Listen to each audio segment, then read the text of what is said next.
Hi everyone, welcome to the community classroom. This is Dr. Tracy McCarthy, psychologist, attorney, and educator, and we're just going to quickly discuss the dynamic of religious proxies with respect to the history of slavery and also the history of colonization.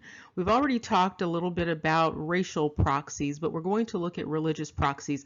There's a dynamic that goes on whereby individuals tend to focus on who was out front in terms of what they understood to be the religious group running the slave trade and orchestrating the entire colonization dynamic.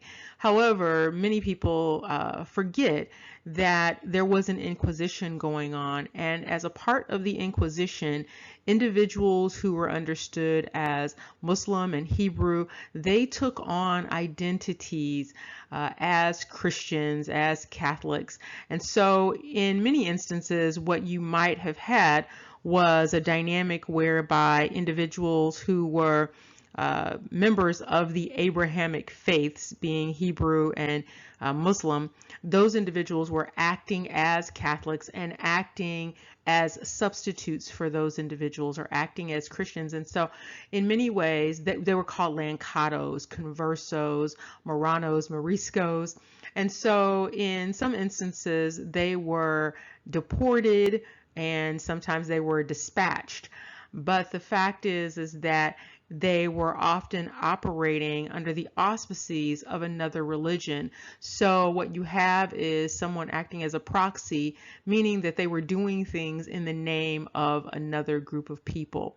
And so people need to be conscious of that when they are having these discussions, because there's a lot of finger pointing related to religions and the transatlantic slave trade and the history of colonization.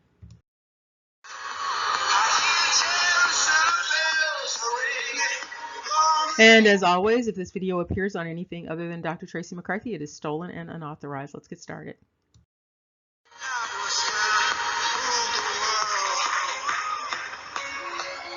Now let's quickly look at religious proxies. And now proxies again are substitutes. This is when a person or thing takes the place or function of another.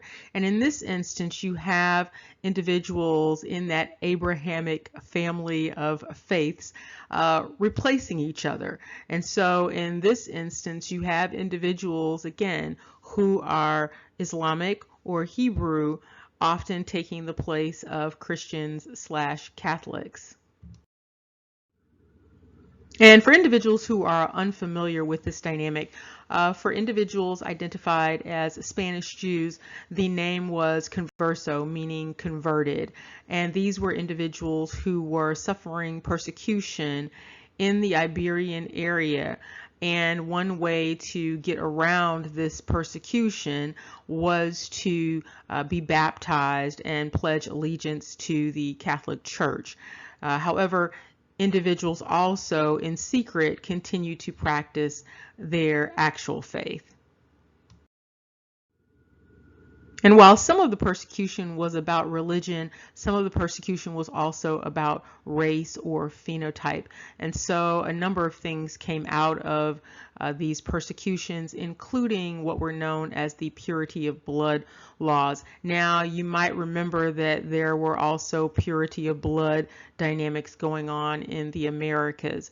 And so you would have individuals with all of these different variations in terms of phenotype. And so they would have different names to go along with these different phenotypes to indicate this idea of purity of blood. And then even in America, in the United States, you had the one drop rule dynamic, and this is all a part of that same schema.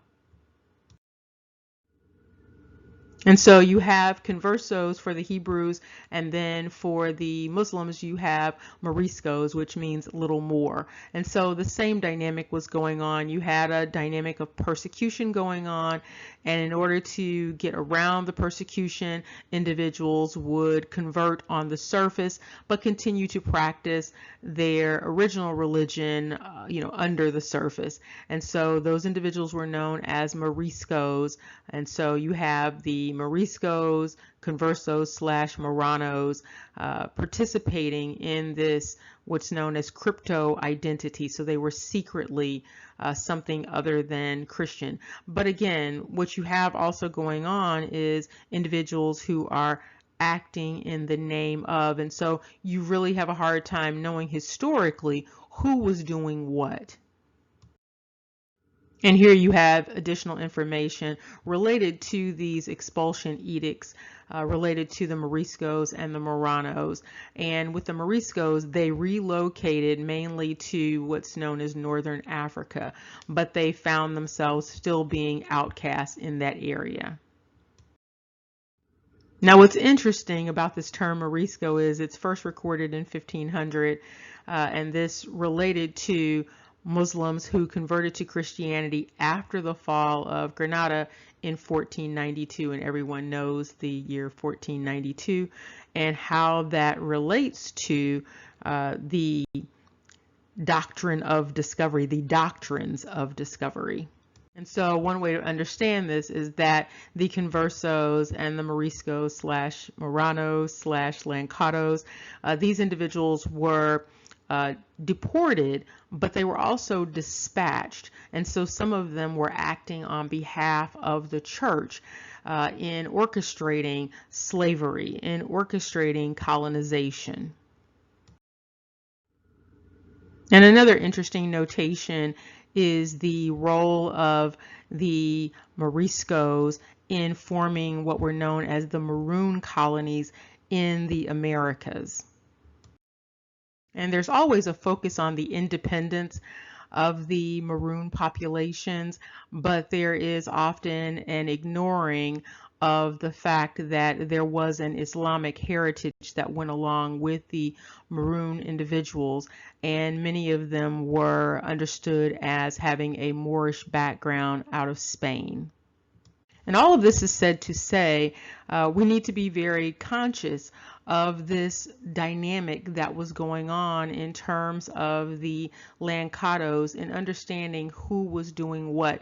And so it makes it very difficult to be very clear about who was actually doing the colonizing on an individual level. So you have this big name, Christians / Catholics, but in many instances you have individuals who were Hebrew or Muslim actually doing the activities as substitutes, and so they were acting as proxies. This means that when you hear Jerusalem bells ringing and the Roman cavalry, you really don't know who those individuals were. Remember, knowledge is power. Take care and see you soon.